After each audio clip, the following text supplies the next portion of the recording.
Seja muito bem-vindo ao propósito 150 dias para crescer com os Salmos. O livro dos Salmos, ele é formado por 150 salmos.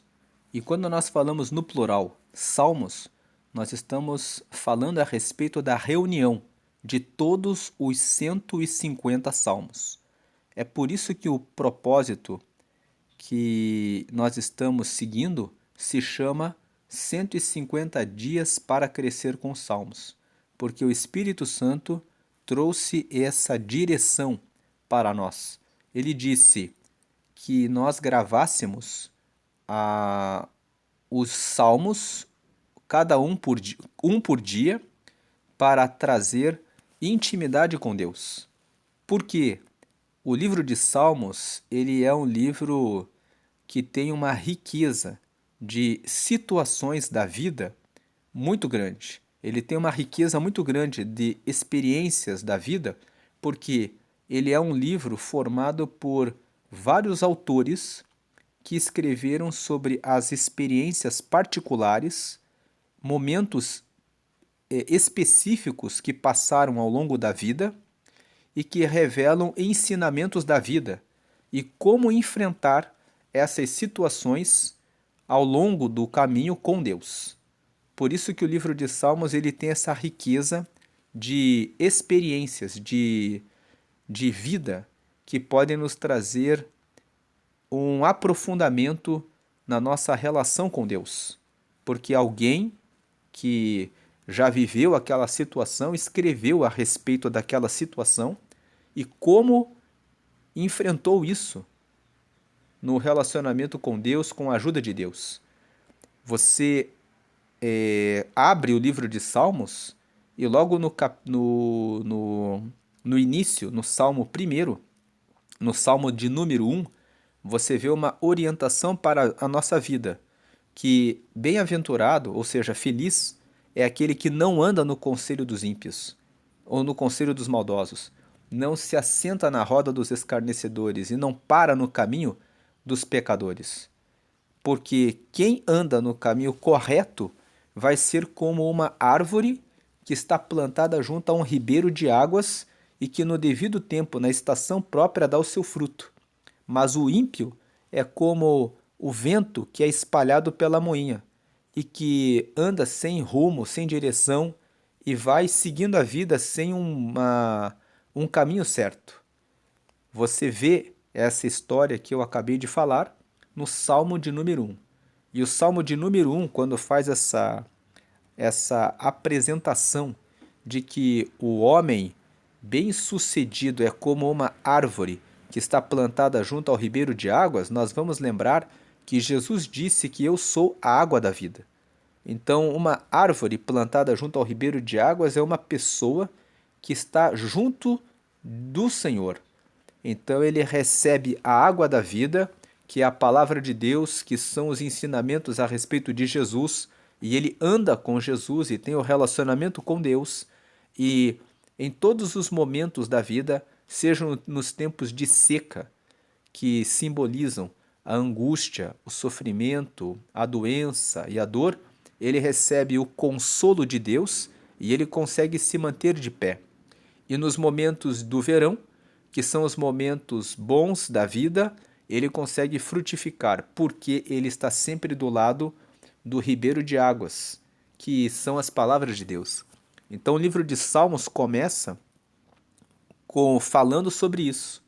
E ele avança trazendo situações como a do rei Davi, que estava cercado por vários inimigos, e no Salmo de número 3, ele disse: como se tem multiplicado os meus inimigos e os meus adversários, mas é o Senhor que está comigo. Depois você vê o mesmo rei Davi escrevendo o Salmo de número 13, quando ele estava se sentindo solitário. Ele escreve: até quando, Senhor, te esquecerás de mim? Para sempre? Até quando eu clamarei e tu não me ouvirás? E ele termina esse salmo falando: mas eu sei que eu cantarei louvores ao Senhor. Eu sei que ele me dará a sua salvação. Então o Salmo 13 mostra um momento de solidão, um momento em que Davi orava e sentia que as orações não passavam do teto. E ele chegou a questionar que se Deus estava com ele ou se havia esquecido dele. Mas ele termina o salmo dizendo: "Mas eu ainda cantarei louvores ao Senhor", revelando que nos momentos de solidão, de se sentir de se sentir só, ele usou a fé e disse: "Eu sei que eu ainda cantarei". Em outras palavras, eu sei que parece que eu estou sozinho, mas eu sei que eu cantarei, o Senhor está comigo. Então, o Salmo 13 nos traz uma revelação, que muitas vezes nós nos sentimos sós, mas Deus está conosco. Depois você tem salmos que falam da grandeza de Deus. O Salmo de número 8, por exemplo. O Salmo de número 8 fala assim: "Que é o homem para que te lembres dele? Porque nós somos feitos menores do que os anjos. Somos fracos, mas somos pecadores, mas o Senhor tem tempo e se lembra de nós." Então, o Salmo de número 8 revela como Deus é grande com cada um de nós. Nós somos tão fracos, temos tantos pecados, fazemos tantas coisas que não agradam a Deus, mas Ele tem misericórdia de nós. Depois você tem o Salmo 19, por exemplo, que fala como Deus é grande e Ele mostra a glória dele no céu, nas coisas da natureza. Lá no Salmo 19 está escrito assim: "Os céus revelam a glória de Deus. O firmamento manifesta a obra das suas mãos, a glória das suas mãos." Depois diz assim: "Um dia faz declaração a outro dia, e uma noite faz declaração para outra noite. Sem linguagem mostram a glória de Deus." Então, o que o Salmo 19 nos ensina? Que nós podemos ver Deus quando olhamos para o céu, quando olhamos para o sol, quando vemos que no Salmo 19 fala assim, que o sol ele sai do seu tálamo e ele cruza toda a terra, manifestando todo o seu brilho, e até que ele se põe. Então nós vemos que o sol ele traz a luz e traz o calor para todos, mostrando que Deus ama a todos. Nós podemos tirar essa lição quando lemos o Salmo 19. Quando lemos o Salmo 51, nós vemos Davi confessando que cometeu um adultério e cometeu também um homicídio. Mas ele fala nesse salmo, depois de confessar o pecado, que cria em mim, ó Deus, um coração puro. Não tire de mim o Espírito Santo. Renova no meu coração um coração reto. Então, o Salmo 51 mostra que mesmo quando nós caímos, nós podemos confessar o pecado, podemos nos arrepender e podemos fazer uma oração para que Deus mude o nosso caráter e realize algo novo dentro de nós.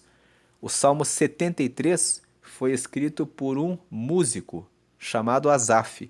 Ele era responsável pelo líder, ele era o líder de adoração no templo, na época do rei Davi. E ele disse que, por um momento, olhei para o ímpio e vi a sua prosperidade.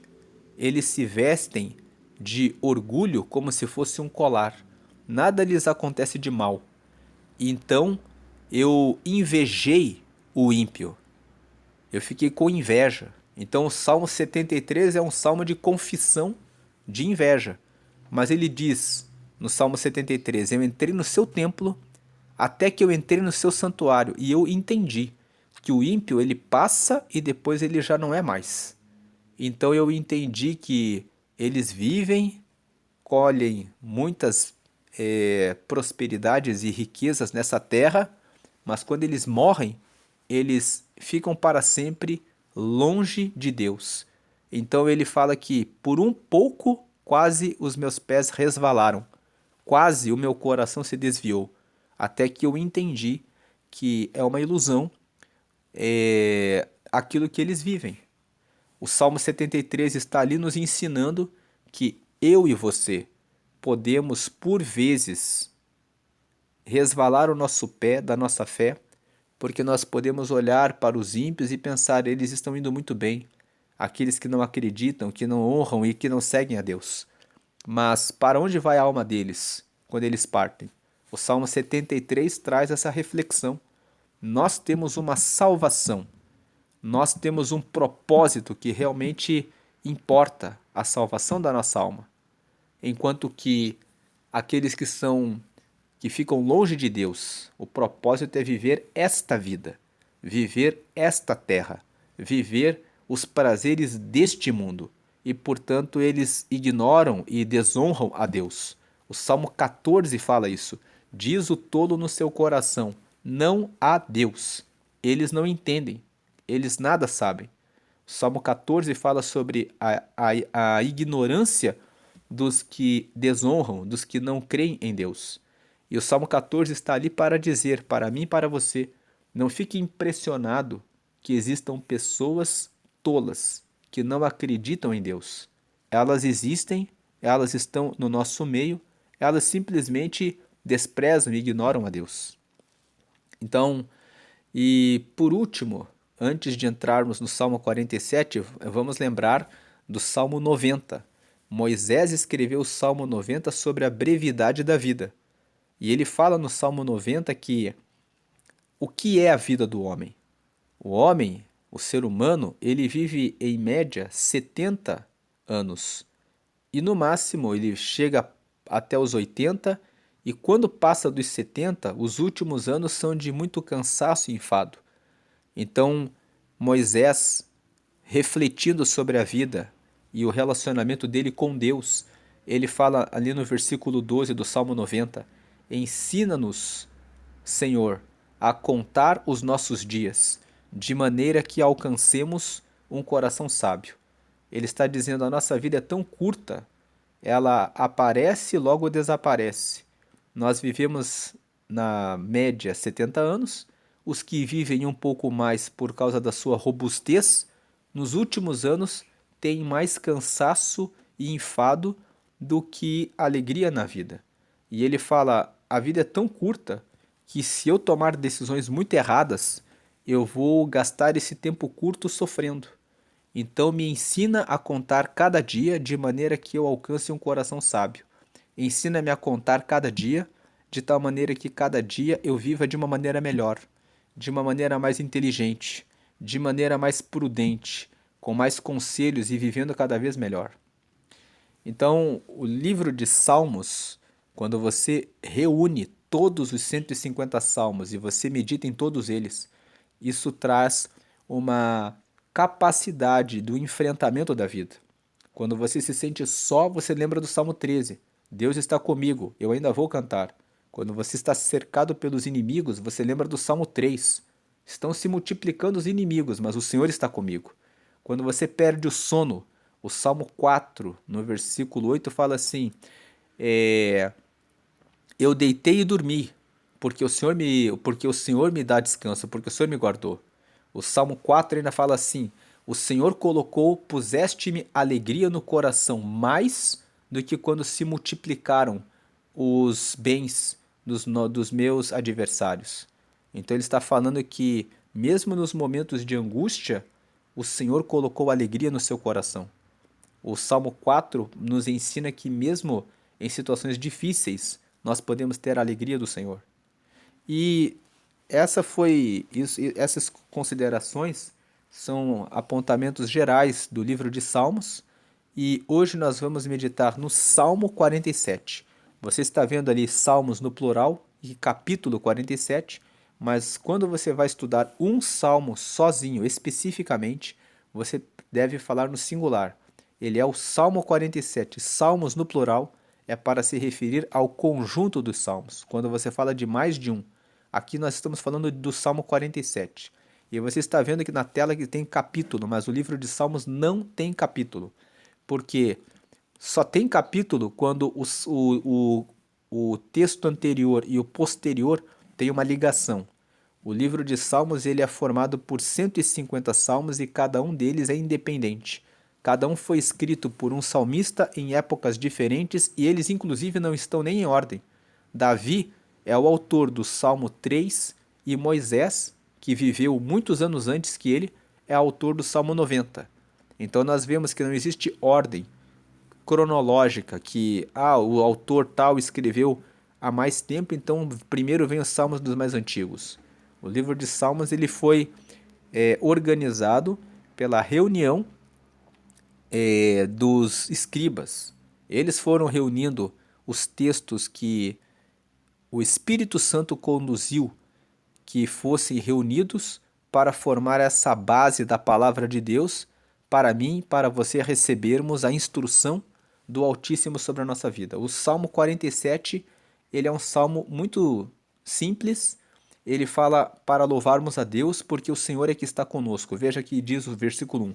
Aplaudi com as mãos todos os povos. Cantai a Deus com voz de triunfo. Voz de quem é vencedor. 2. Porque o Senhor Altíssimo é tremendo e rei grande sobre toda a terra. Então ele está dizendo, aplaudam com as mãos todos os povos e cantai a Deus com voz de triunfo. Por quê? Porque o nosso Senhor, ele é altíssimo. E ele é tremendo e ele é rei grande sobre toda a terra. Ele que criou os céus e criou a terra. O Salmo 24, versículo 1 fala assim, do Senhor é a terra, a sua plenitude e todos os que nela habitam. Então o Senhor, ele é altíssimo, ele criou todas as coisas, então ele é digno de ser aplaudido. Versículo 3, ele nos submeterá aos povos e porá as nações debaixo dos nossos pés. Então se houver inimigos, grupos contra você, o versículo 3 fala, ele nos submeterá os povos. Povos fala a respeito de reunião de muitas pessoas. Se houver reunião de muitas pessoas contra você, e se tiver nações, porá as nações debaixo dos nossos pés. Versículo 4, escolherá para nós a nossa herança, a glória de Jacó, a quem amou. Então ele está dizendo, é Deus que escolhe para nós a herança que ele tem reservada para nós. A glória de Jacó. A glória de Jacó é porque o povo israelita é descendente de Jacó. Então, quando eles dizem assim, no versículo 4, ele escolherá para nós a nossa herança, a glória de Jacó, ele está dizendo, nós somos os descendentes de Jacó. Então, Jacó, se estivesse vivo, diria, olha os meus filhos, os meus netos, os meus bisnetos, olha o povo que eu gerei. Então, eles estão dizendo assim, ele escolherá para nós a nossa herança, que somos a glória de Jacó, a quem amou. Deus amou Jacó. E Deus amou, na verdade, toda a humanidade. E ele quer que todos sejam salvos. E Deus Pai enviou o seu Filho, Jesus, para morrer na cruz, no meu lugar e no seu lugar, pelo sangue dele nos purificar do pecado. Então ele realmente amou a toda a terra. Aí tem um selá aqui. O selá significa pausa. E essa pausa, vamos lembrar que o livro de Salmos é um livro de louvores. Inclusive no hebraico, no livro original, o livro de Salmos se chama Tehillim. Se escreve T-E-H-I-L-I-M. Então Tehillim significa louvores. E muitos dos salmos são usados para louvar a Deus e eles são usados para serem lidos, para lembrarem de Deus. E quando tem um selá, significa que aqui tem uma pausa. Para que serve essa pausa? Para as pessoas que estão cantando ou lendo, meditando nesse salmo, deem uma parada e reflitam no que acabaram de ler. Então está dizendo, ele vai escolher para nós a nossa herança, a glória de Jacó, a quem amou. Então ele está dizendo, Deus enviou o seu Filho Jesus para morrer em nosso lugar, para nos trazer a salvação. Essa é uma conclusão que nós podemos tirar quando paramos para refletir naquilo que lemos do versículo 1 ao 4. Agora vem e a pergunta que eu faço, aproveitando que falamos a respeito de Jesus, você já aceitou a Jesus? Porque a Bíblia fala que se você receber Jesus, você vai receber o perdão dos seus pecados. E com o perdão dos pecados, você vai se tornar filho de Deus. Porque até nós aceitarmos a Jesus, nós somos criaturas de Deus. Mas quando você recebe Jesus, você se torna filho de Deus e você recebe o Espírito Santo. Quem é o Espírito Santo? Ele é o próprio Deus, ele é o Espírito de Deus, que mora na terra e vive no coração, na vida, ele faz morada de todos aqueles que recebem Jesus como Senhor. Então eu faço um convite a você. Se você quer aceitar a Jesus, basta fazer uma oração pedindo isso. E se você nunca aceitou a Jesus, ou se você está afastado, faça essa oração para receber Jesus agora, para receber o perdão dos pecados, para se tornar filho de Deus, para receber o Espírito Santo, que vai ajudar você a seguir nessa vida, para que quando você estiver na morte, você vá morar no céu, na glória com Deus. Faça essa oração comigo, repita comigo essas palavras. Senhor Jesus, eu te recebo como meu único Senhor e meu Salvador. Perdoa os meus pecados e escreve meu nome no céu, no livro da vida, e me dá o teu Espírito Santo para me guiar nessa terra até chegar no céu. Amém. Com essa oração, você acabou de receber Jesus como teu Senhor e como teu Salvador. Então, se Ele é teu Senhor, você agora vai orar a Ele sobre tudo na sua vida e você vai ler a Bíblia e procurar uma igreja que prega que Jesus é o Rei dos Reis e que você não precisa fazer nenhuma prece e nenhuma oração para nenhuma imagem de escultura, para nenhum santo, até porque o Salmo 115 condena essa prática. Nós vamos chegar no Salmo 115 e lá está escrito que a imagem, ela tem olhos, mas não vê, tem nariz, mas não cheira, tem boca, mas não fala, tem ouvido, mas não ouve, tem mãos que não fazem nada e tem pés, mas não andam. E que o Senhor está no céu, Ele está vivo. Então você não precisa de nenhuma imagem e de nenhum santo, a não ser o próprio Cristo, que morreu por mim e por você para trazer a salvação. Então, ore ao Senhor Jesus. Procure uma igreja agora que prega isso e se batize nas águas. Por que se batizar nas águas? Porque Jesus ensinou: quem quer herdar o reino dos céus, o reino de Deus, precisa nascer da água e do Espírito. Isso está escrito em João, capítulo 3, versículo 5. Você pode consultar na sua Bíblia isso. E nascer da água significa se batizar nas águas. Quando você mergulha nas águas, você é sepultado em nome do Pai, do Filho e do Espírito Santo, e você ressuscita quando sai das águas para ser uma pessoa lavada e que agora está viva para seguir a Deus nessa terra. Por isso que o batismo é importante, ele simboliza isso. Eu quero morrer para o velho eu e quero nascer para seguir a Deus. Então esse ato eu estou nascendo da água. Nascer do Espírito é receber o Espírito Santo. Você fez a oração e acabou de receber o Espírito Santo. Ele vai falar no seu coração como uma voz interna, dizendo quando você está certo ou errado, indicando o caminho para que você consiga seguir até o céu. E por último, depois que você está batizado nas águas, existe um outro ato que as igrejas fazem que está na Bíblia, que é celebrar a ceia. A ceia é uma reunião onde as pessoas tomam um pão, partem em pedaços pequenos e dão a todos os que estão ali naquele local e depois bebem um cálice com suco de uva. O pão representa o corpo de Cristo que foi morto por nós e tem o objetivo de nos dar força espiritual para continuar no caminho certo. E o cálice representa o sangue de Jesus que foi derramado para nos purificar do pecado. Quando você bebe o cálice, você está dizendo que Jesus purifica você dos pecados que você praticou até aquele momento. Então, quando você renova a participação nas ceias, você está sempre sendo purificado dos pecados e você está sempre recebendo alimento espiritual, que é o pão, que é a força de Deus para continuar seguindo a Ele. Informações sobre a ceia você pode obter lendo João capítulo 6, versículos 54 ao 57. Lá Jesus disse que quem come da minha carne e bebe do meu sangue tem vida. Quem não come da minha carne e não bebe do meu sangue não tem vida. Porque a minha carne é verdadeiramente comida e o meu sangue é verdadeiramente bebida. E como que é a carne e o sangue de Jesus? Está no pão e no cálice com suco de uva. E ele falou assim ainda, nesse mesmo texto de João, capítulo 6, versículos 54 ao 57. Quem se alimenta de mim tem comunhão comigo, assim e é um comigo, assim como eu e o Pai somos um. Então a ceia une a pessoa com Cristo e que une com Deus.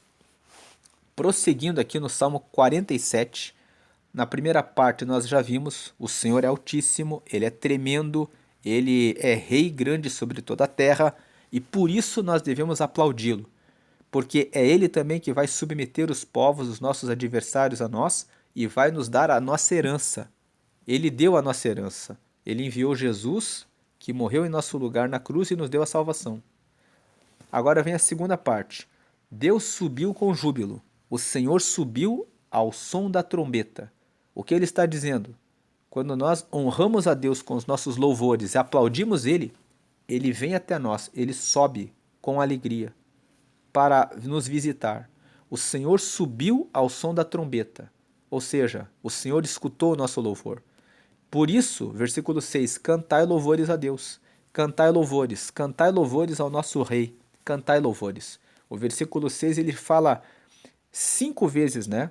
Aqui, cantai louvores a Deus, cantai louvores, depois cantai louvores ao nosso Rei e cantai louvores. Ele fala por 4 vezes para cantar louvores para Deus. Ele está insistindo, dizendo, cante, cante, cante. Agora o versículo 7. Por que cantar? Versículo 7. Pois Deus é o rei de toda a terra. Cantai louvores com inteligência. Nós temos vivido um tempo em que muitos louvores parece que são letras de homens. São letras que não louvam a Deus. O versículo 7 fala, cantai louvores com inteligência. Então está dizendo assim, quando você canta, preste atenção na letra. A letra precisa estar baseada na Bíblia. E a letra precisa ser uma letra que é inteligente, que inspira quem está cantando, escutando aquela música, aquele louvor, que glorifica a Deus. Pois Deus é o rei de toda a terra, cantai louvores com inteligência. Versículo 8, Deus reina sobre as nações. Deus se assenta sobre o trono da sua santidade. A palavra santidade significa separado. Deus está separado do pecado, do mundo, do ordinário. Ele é extraordinário, ele é elevado, ele está nas alturas, ele está acima das nuvens. Ele é santo, ele está sobre o trono da santidade dele, da sua santidade. Então devemos louvar a Deus porque, versículo 7, ele é o rei de toda a terra. Veja que o versículo 7 repete o Salmo 24, versículo 1, que fala que do Senhor é a terra e toda a sua plenitude, todos os que nela habitam. Deus é o rei de toda a terra. Cantai louvores com inteligência. O 8, Deus reina sobre as nações, Deus se assenta sobre o trono da sua santidade. E o 9, os príncipes dos povos se congregam para serem o povo do Deus de Abraão, porque os escudos da terra são de Deus. Ele está muito elevado. Então, os príncipes são os filhos dos reis. Ele está dizendo que os filhos dos reis de outros povos se reúnem e eles se congregam para serem o povo do Deus de Abraão. Eles querem seguir ao Deus de Abraão. Quem é o Deus de Abraão? O Deus de Abraão é o Deus de Israel. É o Deus da Bíblia. É o Deus que criou os céus e a terra. É o Deus Todo-Poderoso. Ele está dizendo que os príncipes dos povos estão se reunindo e eles querem ser o povo do Deus de Abraão. Por que eles querem ser o povo do Deus de Abraão? Porque os escudos da terra são de Deus. Porque Deus coloca o escudo, ele coloca a proteção sobre o povo de Israel. Então ele está muito elevado e ele está muito alto. Por isso todos querem adorar a ele. Então o Salmo 47 é isso. A primeira parte nós colocamos em cor laranja, porque do versículo 1 ao 4 ele está dizendo: aplaudam ao Senhor. Ele é altíssimo, ele é tremendo, ele é rei grande, ele nos submeterá os povos e ele escolhe a nossa herança. A segunda parte, quando você louva ao Senhor, Deus ele sobe com júbilo, com alegria. E quando o Senhor está com alegria, com júbilo, ele vem e nos abençoa. Ele subiu ao som da trombeta. Então cantem louvores ao Senhor. E ele termina dizendo, por quê? Porque ele é o rei de toda a terra, ele reina sobre as nações e os príncipes dos povos querem seguir a ele. Então, Deus, ele é a mensagem do Salmo 47. Honrem ao Senhor, aplaudam a ele, porque só ele é o Altíssimo, tremendo, Rei grande e Rei de toda a terra. Essa é a meditação do Salmo 47. Aplicações para a nossa vida. Muitas vezes nós somos arrogantes e queremos dizer: eu posso decidir o meu futuro, eu posso decidir o meu caminho, eu faço o que eu quero. É verdade, você pode fazer o que você quer, você decide o seu caminho, você fala o que você quer, você faz o que você quer, mas também é verdade que Deus está acima de tudo e Ele vai fazer que você sofra todos os pecados que você cometer e sinta o deleite e o prazer de tudo que você fizer que for justo. Então você pode fazer o que você quer, mas Deus está no controle de tudo. Ele reina sobre a terra. Quando você pensa em vingança, quando você pensa em fazer o mal ao próximo, quando você pensa em não perdoar alguém, você carrega o mal com você e você mesmo vai sofrer as consequências, os danos da sua decisão errada. Então Deus, ele reina sobre a terra, por isso nós devemos aplaudi-lo, devemos louvá-lo e reconhecer. Ele é rei, ele é tremendo, ele é altíssimo. Uma segunda aplicação do Salmo 47. Deus, ele reina. Então eu não preciso me preocupar com quem me faz o mal. Só perdoar, porque é certo que Deus reina sobre a terra. A justiça vem sobre aqueles que são nossos inimigos, sobre aqueles que nos fazem mal, e inclusive o versículo 3 aqui fala isso. Ele nos submeterá aos povos e porá as nações debaixo dos nossos pés. E ele, por último, no Salmo 47, Deus é tão bom que ele nos trouxe a herança da salvação. Ele escolheu enviar o Deus Filho, Jesus, para morrer por mim e por você, para escolher a nossa herança. Qual é a nossa herança? É o Senhor. O Senhor é o nosso maior bem. Não existe outra herança melhor do que ser de Jesus, receber a filiação de Deus, ser o filho de Deus. Essa é a nossa herança, receber no nosso registro de nascimento que nós somos filhos de Deus, ter o nome escrito no céu, no livro da vida. O livro da vida, se você quer mais informações, está escrito lá em Apocalipse, no capítulo 3, no versículo 5. Ele fala ali: eu colocarei o nome no livro da vida, que está no céu. E em Apocalipse também, que é o último livro da Bíblia, no capítulo 20, está escrito que haverá um juízo final. E nesse juízo final, Jesus vai abrir o livro da vida e quem for achado nele estará no céu.